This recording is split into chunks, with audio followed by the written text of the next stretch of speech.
Hey, you awesome folks! Thanks for taking this journey of discovery with your guide, Keith Haney. You're listening to the Becoming Bridge Builders podcast, your favorite podcast for everything from racial reconciliation to education innovation, justice reform, and leading change in the 21st century. This podcast is for people who love to be challenged with difficult topics, but want practical solutions to solve these challenging issues. Becoming Bridge Builders makes change possible. Each week on the podcast, Keith invites innovative thought leaders to share how they are building bridges in their area of expertise. You will hear breakthrough ideas and concepts that are changing the world. He's featuring guests who are best-selling authors, leaders at Microsoft, entrepreneurs, leading educators, professors, lawyers, and so many more. Listen in to learn how you can be the bridge to the change you are seeking. Today is Misha Rubin. He is a career educator and CEO of Career Leap. His mission is to facilitate meaningful international intentional changes at work and in life. He helps executives and professionals reinvent careers, find dream jobs, and thrive at work. He was a partner in Ernst Young, spending 15 fruitful years of his career. He sold and managed hundreds of millions worth of projects and guided careers of hundreds of professionals. His 20-year corporate experience, personal quest for meaning, and work with hundreds birthed the Career Leap method, a guided actionable inquiry that is structured for you to discover and pursue your next career. Misha has worked with hundreds to reinvent their careers and start new businesses and re-energize their lives. We welcome him to the podcast. Well, it's so good to have you on the podcast today. How are you doing? Excellent. Thank you for having me, Keith. It's a pleasure to be here. I love to get my guests on the spot right off the bat. So give me your best piece of advice. Best piece of advice. Okay. One of the advice that I give to everybody is keep exploring, because many times when people feel stuck or not sure what to do, like I work with people a lot around their career, their businesses, some of the big decisions they want to make. Should I stay? Should I go? Should I make a change? How do I make a change? And sometimes they don't have an answer and then they feel really, really stuck. And one of the reasons that people feel stuck is they don't explore enough. They usually explore just surface ideas, but not the full scope of the idea. So I say, one of my favorite things to say in the end of my emails is just remember that life is beautiful and keep exploring. I like that. Who told you that? I don't know. It just came up for me. Okay. I'm sure I haven't invented. It's not like something radically new, but it really speaks to me as a context for life. I love it. I also like to ask my guests to kind of give us a little bit of background about people in your life who have served to be an inspiration to you, maybe a mentor.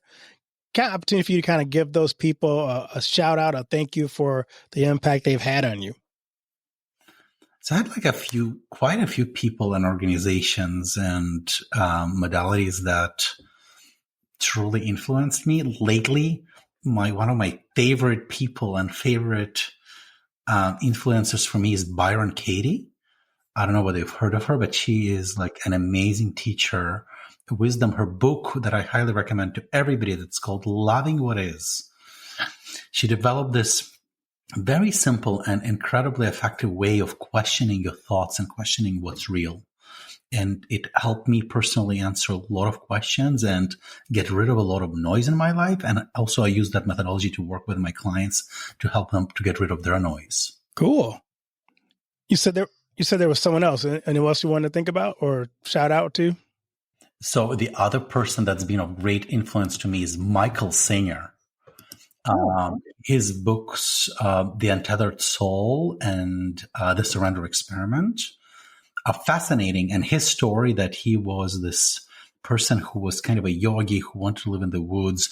And then he ended up being CEO of a multi-billion-dollar company.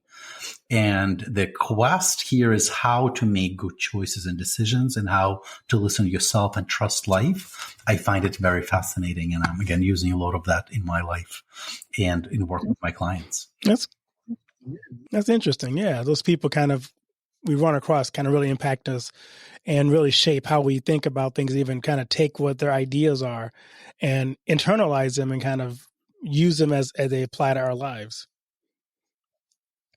So tell us your story. How'd you get from Ukraine to where you are now? How did I get from Ukraine?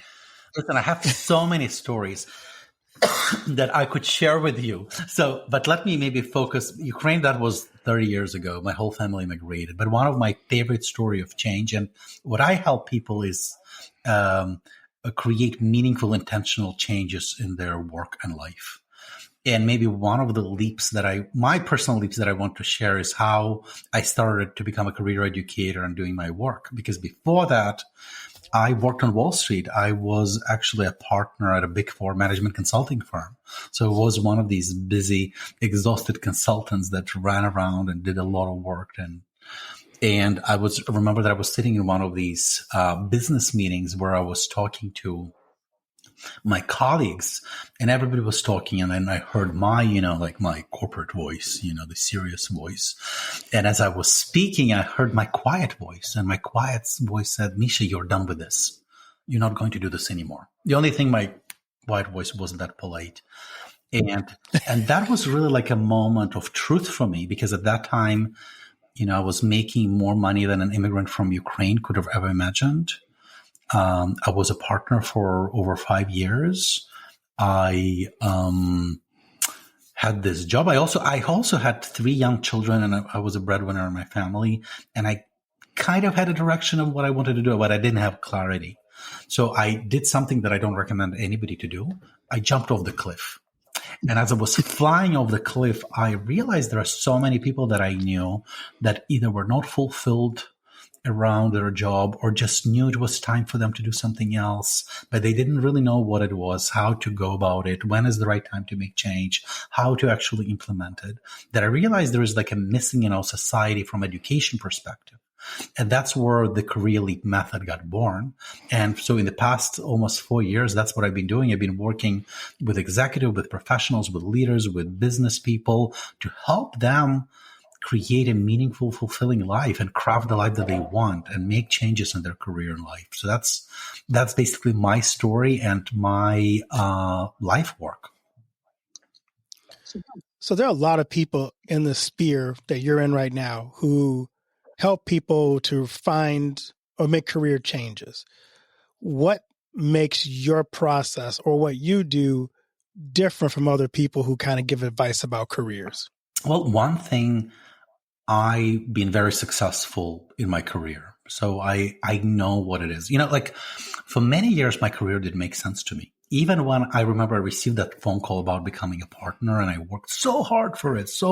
And I knew it wasn't it, right? And I was like, why am I doing this? Why? Even as I was kept growing my career and making more money and being more successful, I was like, it doesn't make sense to me. And then when I left my corporate career, I realized it actually made sense to me. It's like I had to experience these moments of stuckness.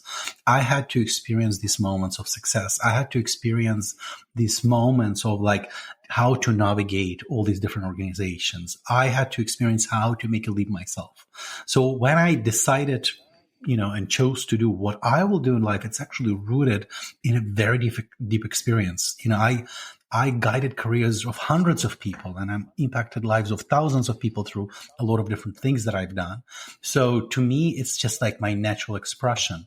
On top of it, so that's one side of it. On top of it, as a good management consultant, you trained in creating frameworks and methodologies. And so I was very interested, how can I do something that's repeatable, something that I can actually give people as a series of tools for once that they can use it over the course of their lifetime, but then also that I could give it to many, many people. So that's how the Career Leap was born. So I think that's what differentiates, and I think the results that I produce with my clients. Good.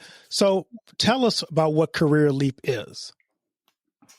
So the method is, yes. The Career Leap as a method, right? So one of the big principles of the Career Leap is that knowing what to do in life is a function of knowing who you are and understanding some of these fundamental deep questions of how we are designed as humans and also what it is we want. So I call it career blueprint, is a set of criteria that really articulates of who you are and what it is you want. And who you are could look like, your vocational value system, your strengths, your motivational mechanism. And what it is you want could be related to like what type of learning you have, what type of responsibilities you want, what type of future you see. So if you really put it together and articulate as a set of criteria that's prioritized, it's actually much easier for you to make decisions about what's right and what's not right for you. And on the other side of the equation is what I call the career leap map, which is a list of ideas of where and what you could be doing. So this is where I take my clients through a process. We really examine a lot of different industries, maybe business ideas, maybe revolutionary ideas, maybe community ideas, all these types of ideas. So to generate the pool, and some place where your career blueprint and career leap map overlap, there will be this finite number of ideas that are both exciting and pragmatic. Because many times that people feel stuck again is because the ideas that they're exploring either not exciting enough or not pragmatic enough. I'll give you an example of a client of mine. She came to me like she was an international tax attorney, very educated, very smart. So for her, she was like, either I have to keep doing what I'm doing, which I really don't like, or I really want to start my own business, but I don't have money. I don't know how to do it. So here you have these two ideas that neither pragmatic nor exciting at the same time, right? So, and that's where people feel stuck. And then when we explored with her, when we looked at her career blueprint, we really understood what is the industry that she wanted to be in. She was really interested in children education and development, and the type of role that would be right for her. She was like this go-getter, organizer, COO type of a person. So the next thing she's calling is that, Misha, I got a gig in international educational company where I'll be an operational role. I'll still keep some of my international tax clients, but I'll explore this. And this is not only aligned with my values and my strengths and my motivation and what I want to do in life, but I get also to see whether starting my own business is the right thing for me. And if it is, then I'll learn more about how to do that. Our education tends to have us take a test and say, you should do this career. And I'm curious, if you were on the front end of people deciding what their career should be, what guidance do you have? Because I know a lot of people get into the careers, like you say, they find out that they educated themselves in something they really don't like to do. It's not satisfying and they feel stuck. So how do you avoid picking the wrong career to even start out with? Yeah, that's a very good point. I would say there are three drivers that how people choose their careers. And I usually say it will be confronting what I'm about to say to see where it resonates with you. But I usually say you haven't made probably a single authentic choice in your career. And if you look from the point where you chose your major or chose your first job or your last job, just look.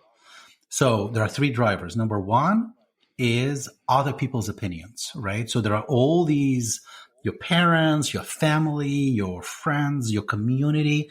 And it might not be some like direct pressure. For some people it could be, but it could be just the subtle conversations in your network of people about what's good, what's bad, what's right, what's successful, what's not successful that impacted you. So that's number one, other people's opinions. The second one is circumstantial. You know how these jobs show up circumstantially. Somebody gave you a call, a recruiter, an ex-colleague, or you just saw this ad or something, or you got fired or laid off or something like a literal matter of circumstance. And the third one is stagnation. So stagnation is where you stay where you are because either you don't know what else you could be doing, maybe you're afraid to make a change, but that's stagnation. So one of those three, but I've experienced all three myself, and I know a lot of people probably experience all three. So if you just start being aware that your next career decision is not driven by any of those.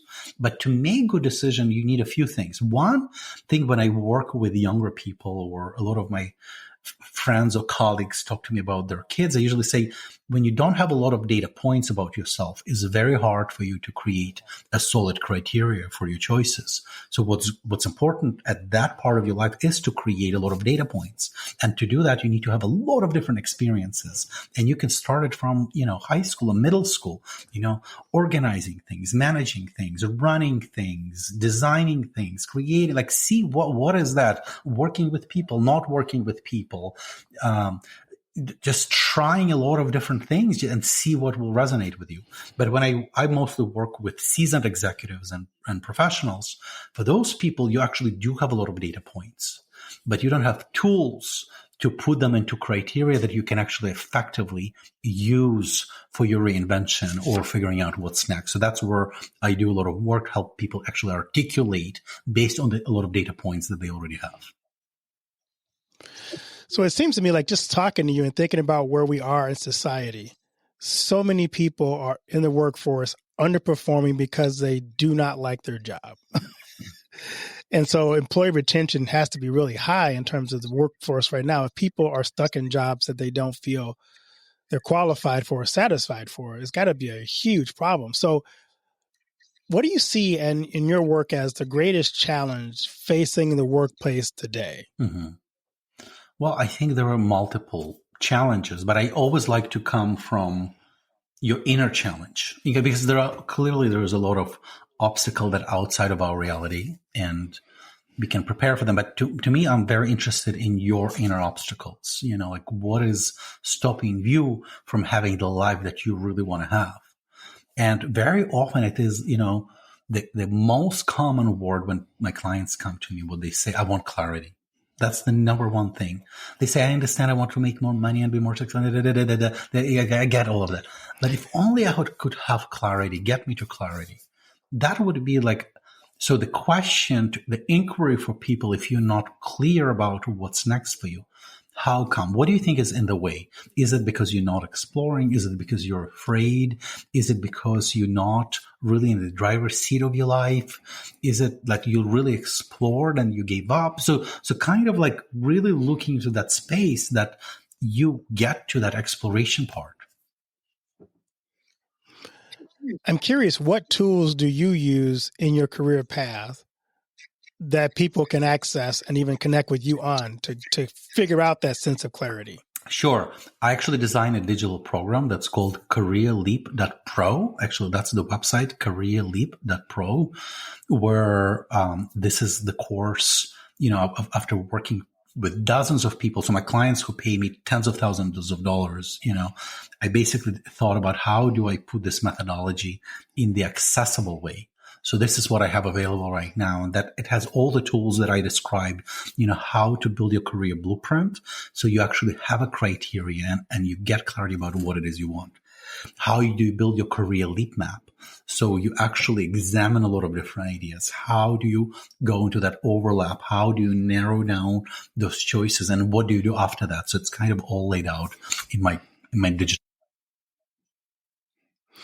I'm curious, as I think about how you use this program you have now, how would a company who maybe have people in their organization who want to be there, but maybe they're in the wrong place on the bus in the organization, do you have some tools that would help them or organization or business figure out how to get their people on the right place on the bus? Right. I don't have it laid out as a tool that I can give away, but I definitely could help facilitate that conversation with a company, because it's very similar process, because you always start with career blueprint. So people get clear about what it is they want. And one of the biggest reasons, or the first reasons why people feel disempowered about navigating their career, they don't know what it is.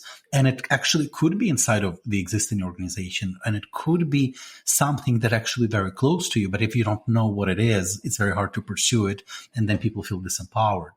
And the second piece would be, the same career leap map, but I would look and explore option within organization, which I always ask people to do that. Go explore. If you resonate with your organization, go examine what are the opportunities there. And it's similar process, it's just no different. I love that. I love to ask people like you who have this incredible desire to change the world, what drives you? Stay with us. We'll be right back. And now a word from one of our sponsors, For Freedom Mobile. If you're using AT&T, Verizon, or T-Mobile, then you're being tracked. Mobile providers collect your location, communications, internet activity, even your financial transaction. They sell that data to anyone willing to pay for it and provide it to the government without a warrant. Switch to For Freedom Mobile, and you won't ever have to worry about big tech or Big Brother tracking you through your mobile phone again. For Freedom Mobile provides secure, unlimited talk, text, and high-speed data for just $29.99 a month, and it includes free internet roaming in over 200 countries.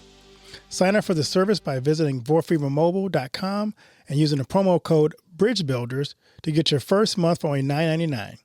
See forfreedommobile.com for details, just like the number 4, freedommobile.com.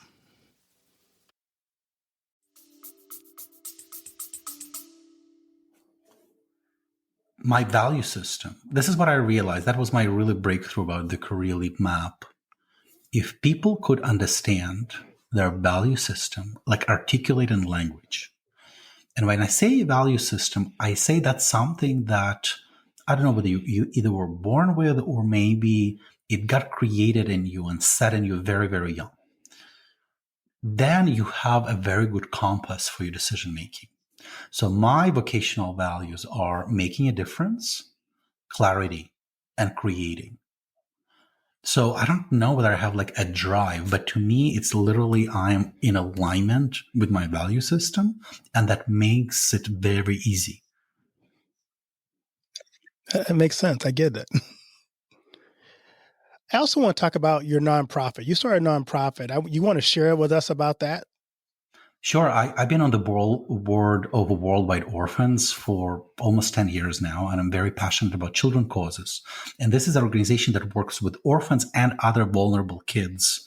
And we have these amazing educational play-based programs that allow kids with trauma to overcome it and do much better. And we work in different countries. We work in Ethiopia and Vietnam and in Haiti and in Bulgaria and in the US. So when about 2 years ago, the war in Ukraine started, and I had this on my wish list for many, many years, start our organization in Ukraine. And it never was kind of like, there was never a momentum for that. But after the war in Ukraine started, I was like, oh my God, this is my time to bring Worldwide Orphans to Ukraine. And so about a year and a half ago, I raised my first $25,000. I brought the board together. I found people actually went to Ukraine in May or June 2022, like a year and a half ago. And I started our very, very first organization there. And right now we have 40 programs serving over 3,000 people. And those are kids that experience trauma because, when you live in the country that it's war, that's continuously being bombed, some people actually had to relocate very rapidly. Like there's a lot of some kids actually witness some horrendous things. The work that we do is really, really needed there. And I see you won a humanitarian award for your work in Ukraine. Congratulations on that. Thank you so much. It was like a big surprise, but yes. That's always neat, isn't it? Yes. So, Misha, what are you excited about in this season of your life? I'm about to turn 51, and I feel like I'm in the summer of my life, right? Where I've learned so much. I've suffered so much, I tried so many things. And it took me all this time to arrive to this point in my life that I know that every part of my life is aligned with my value system, with who I am, whether I am working with my clients, talking to you on the podcast, whether I am working with the Worldwide Orphans, whether I'm with my children, whether I'm with my community, my friends. I know I'm living inside of my value system, which is making a difference, clarity, and creating. So I'm excited about, just living in this beautiful space that I designed for myself and continue making a difference. So what's next for you? Got a book in the works or some new company you're starting? What's next for you? So what's next for me? I'm about to launch my newsletter. This is the first time I'm announcing this. I can't imagine this, Keith. You got me to talk about this. So it will be Misha Rubin's Life Altering Weekly, and you should be able to get there to life-altering.com. I'm excited about that. I think the book, I'm not writing it yet, but it's cooking in my head. And I already have the framework and the concept for the book. I would like to finish my book in the next 3 years. This is the first time I'm announcing that also. And, See, we're breaking news here on the podcast. I don't know how you got this information out of me. And then, I'm raising my kids. I am building our work in Ukraine and all over the world through World by Orphans. That's my life right now. That's exciting stuff. I'm curious because you do work around the world with kids. Is there some trend you're seeing? It seems to me like kids around the world as a vulnerable population group sometimes get lost in the world. Yep. How is your organization kind of helping raise awareness for kids at risk globally? Well, we actually not as much like just raising awareness. We're actually helping those kids because when kids are experiencing trauma, and kids are extraordinarily resilient. Like it's actually very hard to help an adult with trauma. But for kids, if they end up in the right environment with the right people and with people that actually know how to be with kids with trauma, you can do that. And what we do is we provide these ongoing psychosocial support and programs to the kids that experience trauma. So we train librarians, teachers, social workers on how to do that. We have the whole curriculum. So this is so unique, right? And then we find partnerships, we train them, we give them tools, we give them materials, and then they end up working with these kids. And then those kids coming to these special places for them. One of the parents called the island of childhood, especially during the time of war. Or for instance, in Haiti, we came there after earthquake, or maybe in Vietnam, we arrived there during HIV epidemic. So every country and every time has its own specific. Kids need these environments and adults that know how to be with kids with trauma. And that's what we do. So what's the connection or the website for your worldwide organization? Worldwide Orphans, you go to wwo.org. Okay. Well, Misha, thanks so much. I'd like to ask my guests this question as we kind of wrap up. What do you want your legacy to be?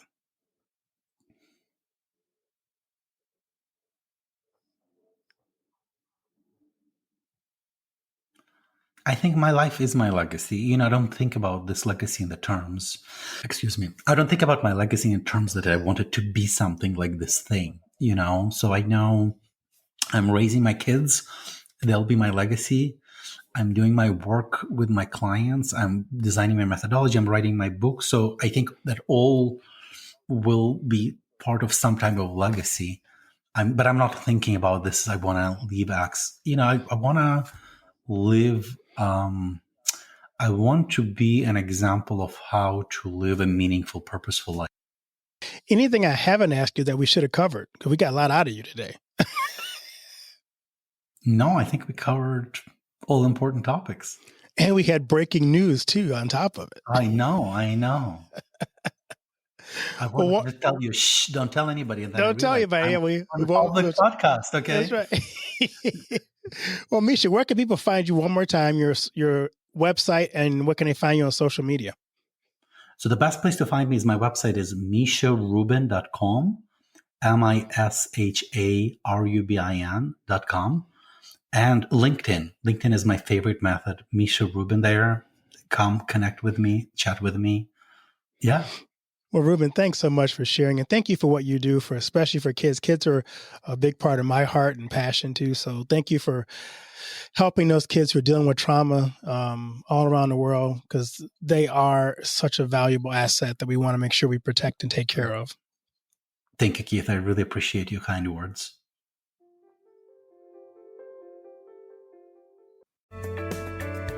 Thanks for listening to Becoming Bridge Builder. If you enjoyed this episode and want to help support the podcast, please subscribe and share it with others. Post about it on social media or leave a rating and review. To catch all the latest from me, you can follow me on Instagram at bkeithaney and on Getter and Twitter at RevHeadpin or on his website at alightbreaksthrough.org. Thanks again and tune in next time.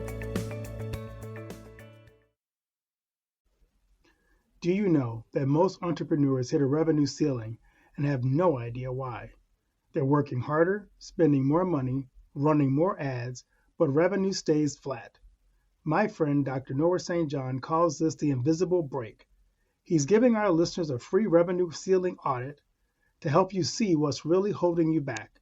You'll get a free 30-day membership to Noah Bot, giving you access to Dr. Noah's 30 years of experience to help you reach your next level. But hurry, because there's only 50 available this month. So if you're tired of being stuck at the same revenue level and want to finally break through, get your free revenue ceiling audit at drnoahvault.com in the affiliate link that'll be listed in the show notes. Thanks for listening to Becoming Bridge Builder. If you enjoyed this episode and want to help support the podcast, please subscribe and share it with others. Post about it on social media or leave a rating and review. To catch all the latest from me, you can follow me on Instagram at bkeithaney and on Getter and Twitter at RevHeadpin. Thanks again and tune in next time.